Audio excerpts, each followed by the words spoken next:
Hey guys, welcome to LoneAspen.net. I'm Jeff. We're going to give you a couple tips for boots and shoes here. Fall's about to start, and luckily the ground's still dry and we don't have snow yet, but it's been getting into the 30s at night, so pretty soon it'll be time to hang up my beloved moccasins.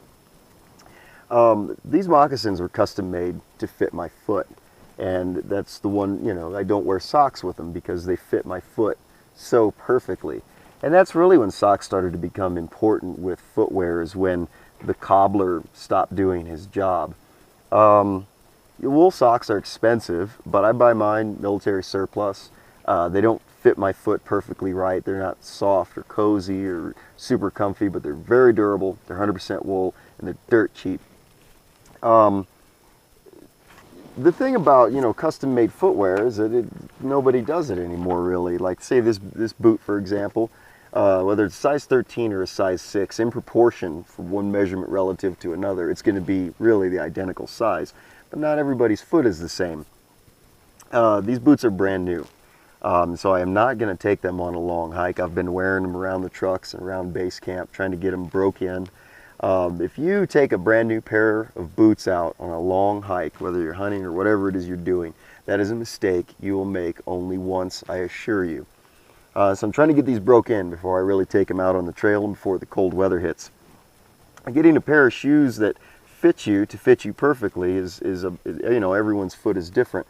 And what happens a lot of times is right in here the shoe will bind real bad. Now it's perfectly normal to skip a lace hole. It's fine to do that if it makes the shoe feel right on your foot. Everyone's foot is different. So skip the lace hole and just use the rest of the laces. I got a good friend of mine, he's a mountain man, he's been out there for 30 years, and for some reason, when laces tension on his metatarsals, it hurts him. So what he does is he just uses the first one or two lace holes, skips all of these, and then uses the rest of the laces. It looks kind of funny to see the tongue of his shoe like all sticking out in a big bulge, but that's what makes his shoes feel good on his feet. Perfectly fine. For those that wear tall boots, I got a tip. It's something that a lot of people don't seem to know, is when you have a real tall pair of boots, you get up in the morning, you lace them up, you got them tensioned just right.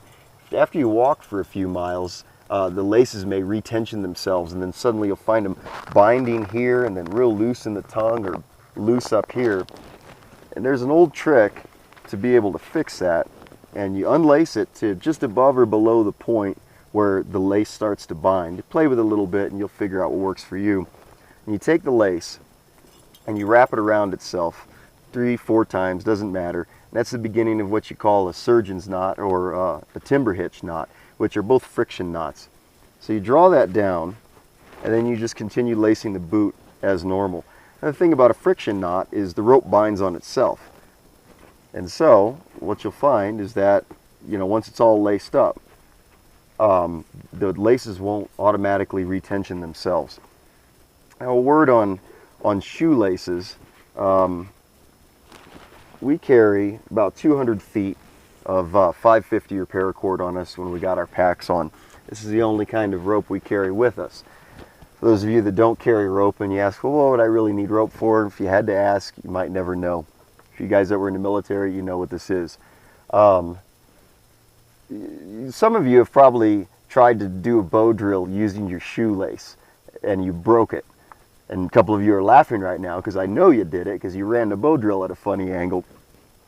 If you're not very good with your bow drill skills, bring a piece of 550 or some kind of another pair of shoelaces. Don't use your shoelaces to run the bow drill.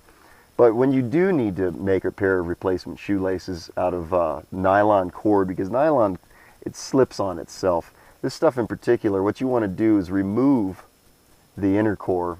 Sometimes there's 5, sometimes there's 7. On the cheap stuff there's 4 strands. Remove that and just use the outer sheath of the 550 to make your shoelaces with, and that goes for many different kinds of rope. Great stuff, great to have on you.